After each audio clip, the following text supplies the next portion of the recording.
Hey everyone, Draco Prime 220 here, and Monsterverse fans, we're eating good. From pretty much now till May, we're gonna be quite satisfied from now until then. Monarch Legacy of Monsters Season 2 just came out Friday, and I gotta say, we started off with a colossal bang. I'm not gonna give too many spoilers for this. This is not going to be a pretty long video, but, yeah, have you ever had a situation where you didn't want someone in your house, they come in uninvited, and you're like, I dealt with this crap years ago, now I'm going through with it again? Yeah, Kong is just fed up, but there was more to his rampage than what we know. Kong, it opens up with Kong literally rampaging, pretty much sending some people 6 feet under. And, look, I like seeing Kong as this gentle giant, this protector.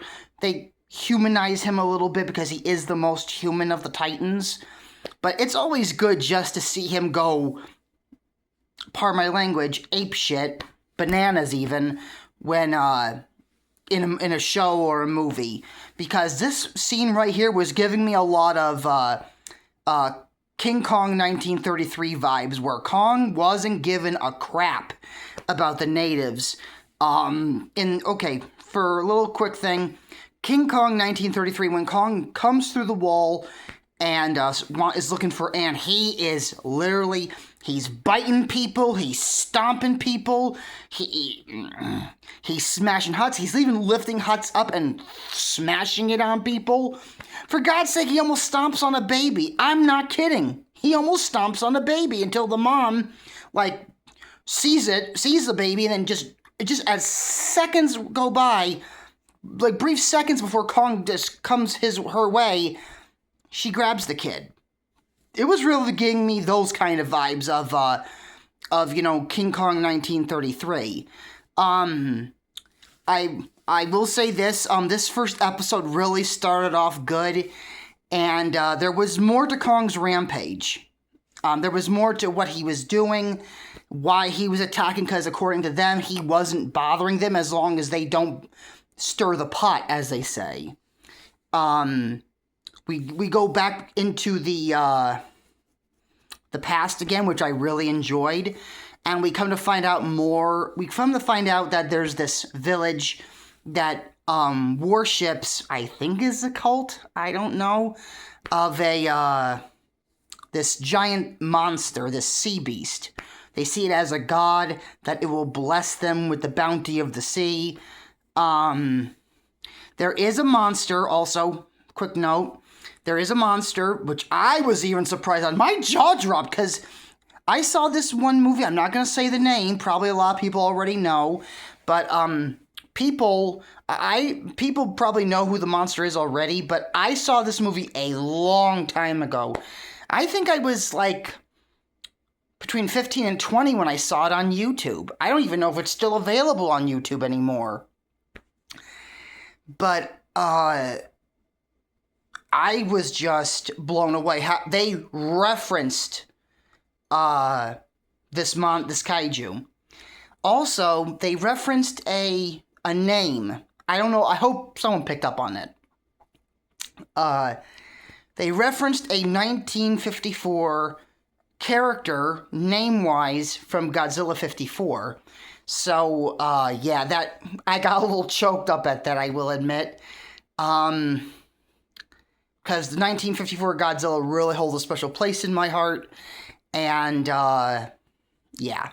I will say the scenes in the Access Mundi were pretty cool. And, of course, Kurt Russell and Wyatt Russell returning as Lee Shaw is always... And, I will say this one scene. There's this, boar, this kaiju titan boar with all these tree trunks and stuff on him, and Lee Shaw has a small little knife, and I could just hear it in my head. I could hear him saying, Make your move, Porky. I'll cut you up into pork chops. I was just kind of thinking that. I was kind of thinking and I think that's kind of something Kurt Russell would say, like, bring it on, Porky, make my day. I don't know, but I was just thinking that, like, but I have to give credit where credit is due. And this little knife is tiny. This knife is tiny. I'm like, yeah, that's not going to do much of that thing. But the fact that he stared at this thing with no fear, I have to give credit where credit is due. And there was a scene, I'm not going to say, it made me jump out of my couch. I won't tell the scene, but it is like, I'm like, I jumped. I'm like, I was eating supper, and I almost spilled my drink. That's how bad it got me. And I don't know, but these things, these little creatures, they kind of remind me of that sea lice from Godzilla, The Return of Godzilla. Were those inspiration? I don't know. They gave me that vibe. Oh, by the way, that opening scene with that giant sea lice in The Return of Godzilla, that scene creeped me out when I even saw it in the movie on VHS for the first time. I rented it from Video Circus from my Aunt D, and I put it in the movie. When I saw that scene, it creeped me the heck out. I'm like, this is a Godzilla movie? This is more like a horror movie. Like, what is it, a vampire or something get on the ship? And it was like something out of Dracula with the Demeter. Yeah, I'm just like, wow. These things gave me that vibe. Of course, we get a lot of Kong, which I don't mind. I really just like the fact that, seeing Kong being all, like, no nonsense, like, I'm getting too old for this crap, I'm sick of this, and at the end of the episode, I'm not going to really say much about the rest of the episode, and there's also some new megafauna and titans that are in the episode, and I'm like, wow, these are pretty cool looking creatures, and one of them is from the comics. I will say this, Kong gives the best reaction where, at the end of the episode, he's like, what the fuck did you do? Why'd you do that? Like, and I'm like, oh, that's going to come back to bite them in the butt at the end, probably. I'm with Kong. You literally open Pandora's box and unleash something that is going to pretty much wreak havoc. And, Kong's not going to be too thrilled. I don't know what the second episode is going to be about. Like, oh boy, I don't want to say anything to spoil anything, because if there are people who have not seen it, I don't really want to say too much. I'm just going to say that Kong's reaction, I'm like, I can relate. Like, when, like, someone makes a dumb decision, I'm like, what the fuck did you do that for? Why? Like, where was the common sense in that? How Kong allowed other humans on his island after the fiasco in Skull Island in the 1970s. I'm like, if that was me, if I was Kong, I'd be like, any humans come on my island, I'm stomping you into the ground.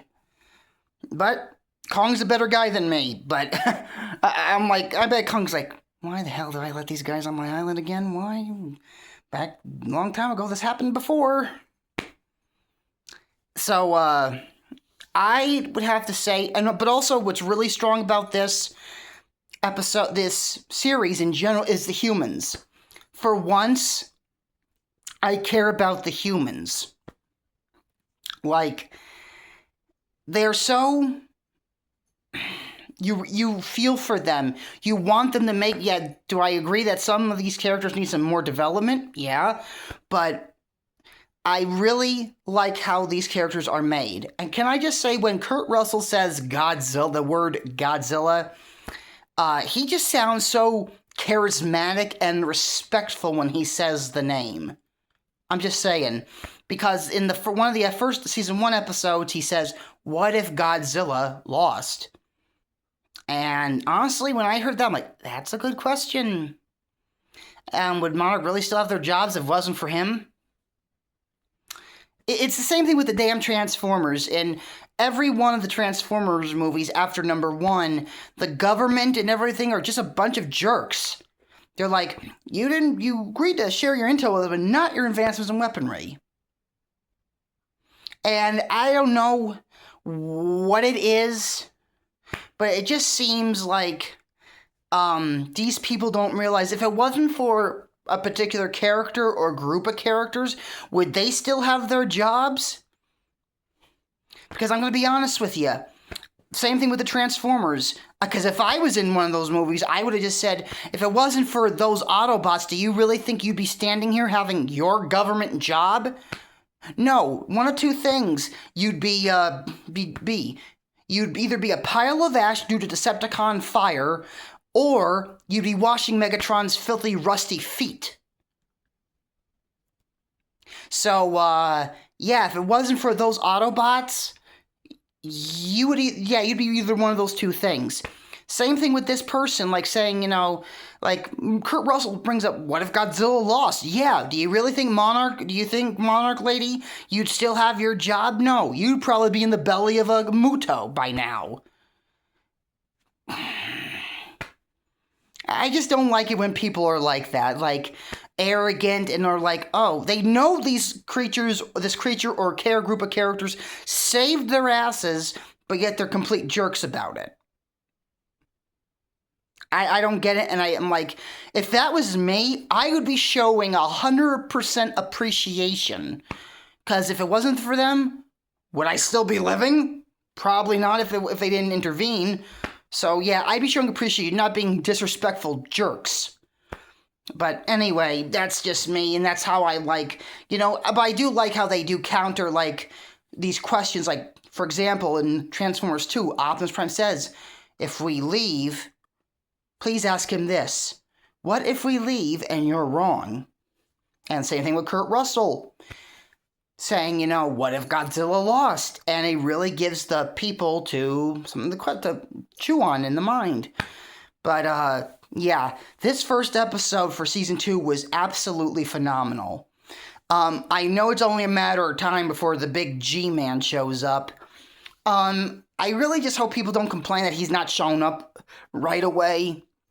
Because let's be honest. In the Showa Godzilla films, Godzilla never really showed up until like either halfway through the film or in the middle. So, that's kind of like the formula, because they were trying to build anticipation for his arrival. And, I'm just really hoping, I can't wait to see Godzilla. And, some of the little clips I've seen on Instagram and stuff, I'm like, wow. I can't wait to see Godzilla in action. I don't care if doesn't have a lot of screen time. His presence is what matters. And the fact that, and what screen time he will have, I will savor every moment of it. But I do like the fact they're using both Godzilla and Kong, and I love the new Monarch Legacy of Monsters intro. I like it how they're basically saying it's both Apex and Monarch, Godzilla and Kong. I love it. So, and yep, in case you don't know, Monarch Season 2, Episode 2 comes out on Friday. Trust me, I already got it marked on my calendar. So, yeah, if you're a Monster fan, we got March, April, and I believe it's going to wrap up in May. So we got 3 months worth of MonsterVerse goodness to tide us over for a little bit of the spring and early summer. So yeah, and probably we're going to get a Supernova trailer, probably late this year, my guess. If anything, I think we're going to get a trailer for -Zero first. Because that one movie is coming out in November. So my guess is, I'd say late summer, because if they do it near fall, that's way too soon. That's way too late. Sorry about that. Way too late. So my personal opinion is, They're gonna probably reveal a trailer late summer. Now, where do I think we're gonna probably hear about? I don't think we're gonna get a trailer until for Godzilla X Kong Supernova until maybe October. I would hope October. But my guess, since November is Godzilla's month, I'm gonna be honest, probably early November. Because, let me see, it comes out in March, which is the same month as Sonic. So we got 2 heavy hitters for that month, which I'm really excited for. So we got, okay, so if they were to do it in November, so November, December, January, February, March. That's 5 months. Okay, I'm going to make a bit of a stretch. I'll say late September, early October. Because I think if they reveal a quick little early teaser for Supernova, it's going to either be in late September, early October, and then we're going to get the official trailer maybe in late November, early December. I don't know.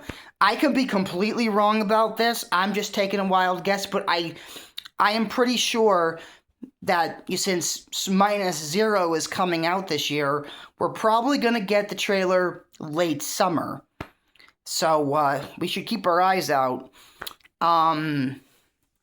Yeah, I'm excited for Monarch Season 2 because it looks like we're going to get a lot more monster action. It looks like we're going to get both Godzilla and Kong and a lot more other Titans and a lot more possible Easter eggs and name drops. And also the Lee Shaw series, I believe, is filming this spring or summer. So, yeah, I'm excited about that one. Because we're going to be... It actually starts in 1985, ironically. Return of Godzilla came out that year. So, and it's about where Lee Shaw has to go. It's during the Cold War. Lee Shaw has to go behind enemy lines because Russia has a Titan that could destroy all of America. So, this is basically... It's going to be like a spy thriller espionage series with monsters, which I'm all for. The question is Godzilla going to show up? I'm going to guess probably. I don't think Kong is going to show. Well, I shouldn't say that because I could be completely wrong because they could probably find a way to shoe in Kong, to put Kong in, you know, but I don't know. I don't know how Kong even would fit in that story. So, yeah. We got some really good monster content looking forward to this year and what's to come in the near future. Also, this is also a, what else is there? Like I said, this is I'm trying not to be very spoilerish because, if there are people who have not seen this show yet and are curious, you know, maybe this will pique their interest. I'll just say this. First episode, I'll give it a 9 out of 10. 9 out of 10 for me, because it started off strong. It pretty much picked up where we left off. So, good monster action, good characters. Do I agree some characters need some character development? Yes. But still, overall, a strong opening. So, you're curious about monsters? You're curious about Monarch Legacy of Monsters or the Monsterverse? Godzilla and Kong in general? Go check it out. You may enjoy it. It may be worth your while. But if you don't like it, that's completely fine. But you gave it a try? That's cool too. So until next time, I am Draco Prime 220, signing off.